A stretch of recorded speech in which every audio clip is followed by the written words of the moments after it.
Welcome to मैकजोना। इस video में हम isothermal, isobaric and isochoric process का फ़र्क बयान करेंगे।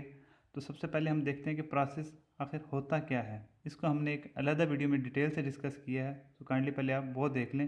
यहाँ पे मैं ब्रीफली थोड़ा बता देता हूँ कि process any change from one equilibrium state to another. Equilibrium state एक ऐसी हालत होती है जिसमें सिस्टम की प्रॉपर्टीज़ थ्रू आउट यूनिफॉर्म होती हैं। One equilibrium state to another equilibrium state कोई भी चेंज हो उसको हम कहते हैं आइसोथर्मल। मिसाल के तौर पर यहाँ पे एक पिस्टन सिलेंडर डिवाइस के अंदर कुछ गैस मॉलिक्यूल्स हैं। इनिशियली ये ख़ास प्रेशर और ख़ास टेम्परेचर पर हैं, उसके बाद हम इसको हीट करते हैं। हीट करने के बाद ये पिस्टन मूव करता है और ये दोबारा एक पर्टिकुलर प्रेशर और टेम्परेचर पर पहुँच जाते हैं। अब इस equilibrium state to this equilibrium state जो चेंज आया है उसको हम प्रोसेस कह सकते हैं। तो let's continue with our video. Isothermal process. Iso का मतलब होता है सेम और थर्मल का मतलब है हीट या टेम्परेचर। तो आइसोथर्मल का मतलब हुआ कि सेम टेम्परेचर, यानी कि ऐसा प्रोसेस जिसमें टेम्परेचर कांस्टेंट रहे उसको हम कह सकते हैं आइसोथर्मल प्रोसेस।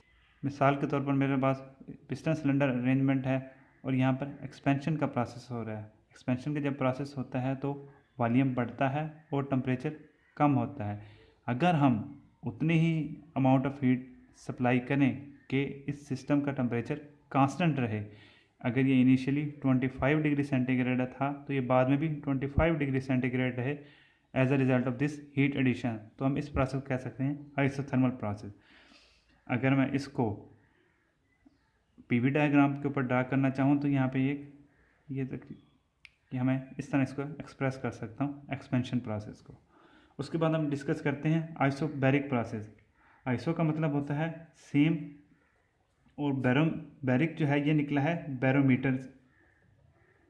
अब बैरोमीटर एक डिवाइस होता है जो एटमॉस्फेरिक प्रेशर मेजर करने के लिए इस्तेमाल होता है। अब यानी इसका मतलब हुआ कि barometer is related to pressure, तो इसका मतलब हुआ कि ये हुआ सेम प्रेशर। तो आइसोबैरिक ऐसा प्रोसेस होता है जिसके दौरान प्रेशर कांस्टेंट रहता है। मिसाल के तौर पर आपने एक पैन में वाटर लिया और उसको आपने चूल्हे पर डाल दिया। वाटर को जो हीट मिलेगी इसका टेम्परेचर बढ़ेगा, इसके अंदर वेपर बनेंगे, लेकिन ये बॉयल करता रहेगा हमेशा जो इसके ऊपर इसकी सरफेस पे लग रहा है एटमॉस्फेरिक प्रेशर। तो ये कांस्टेंट प्रेशर प्रोसेस होगा। इस प्रोसेस को हम कह सकते हैं आइसोबैरिक प्रोसेस। इसको मैं अगर पीवी डायग्राम के ऊपर ड्रा करूँ तो यहाँ पे ये प्रेशर कांस्टेंट होगा। ये मैंने यहाँ पे एटमॉस्फेरिक प्रेशर की लाइन ड्रा कर दी।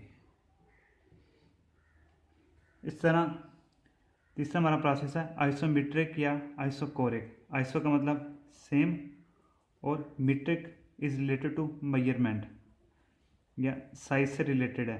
तो फ्लूइड को जो हम अमूमन साइज लेते हैं वो वॉल्यूम के टर्म्स में लेते हैं।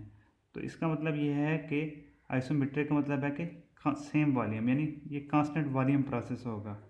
मिसाल के तौर पर मेरे पास यहाँ पे पिस्टन सिलेंडर अरेंजमेंट है और ये ऊपर पिस्टन के ऊपर स्टॉप लगे हुए हैं to define its maximum position.